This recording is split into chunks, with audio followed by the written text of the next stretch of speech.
KPMG found that most companies are not yet ready for ESG data assurance, with only 29% having the necessary ESG policies, skills, and systems in place. KPMG's Pamela Fan is here to discuss this.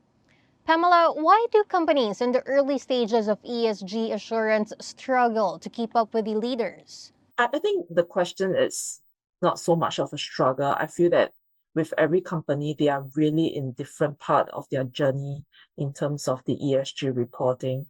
Some companies obviously started preparing for the demands of all this reporting many years ago. You would see in certain jurisdiction in Europe, that kind of journey already started more than 20 years ago. And here in Singapore, that was a requirement only in 2016 for the listed companies.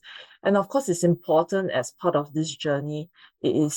Part of it is really uplifting the skill sets of the current pool to the leaders, such that they know what they're reporting on and they know what are the things to work on in terms of that.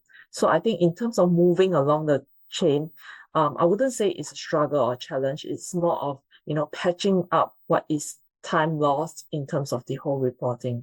And how are companies adapting supplier requirements due to ESG demands like Scope 3 emissions reporting? Yes, that's really a good question. I think a lot of companies are really struggling with really good data sets and really reliable data sets that they're looking at. And this is where really the whole of economy and the whole of ecosystems comes together, right?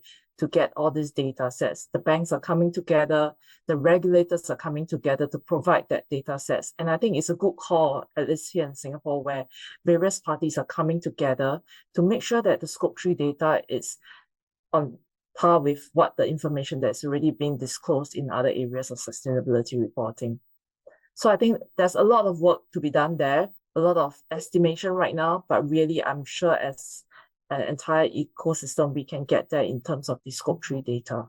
But beyond regulatory compliance, Pamela, why should companies need to achieve ESG assurance readiness? So I look at it beyond just compliance, right? The whole idea behind ESG reporting and assurance, to me, I really see as a license to operate in jurisdictions that you want to go to. For example, in European countries where they have launched that CSRD with effective date as soon as 2025, and with other companies to follow suit in the coming years, I think it's key to note that you have to report on CSRD and you have to get it assured in order to operate and do business in that part of the world.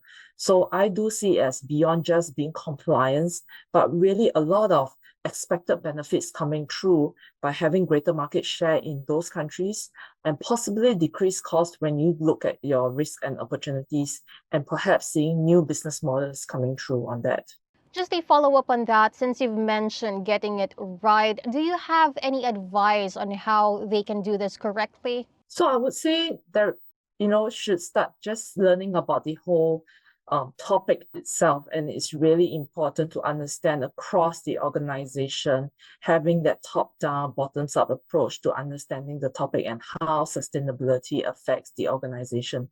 And really, with all this information, you will get a better appreciation of what it means in terms of all these value chains when it comes to all these carbon emissions. And it's really to understand what we are in order to report better information out there. Thank you so much for your insights, Pamela. Thank you. Once again, that was Pamela Fan, a KPMG partner for ESG in Singapore. For more news, visit esgbusiness.com.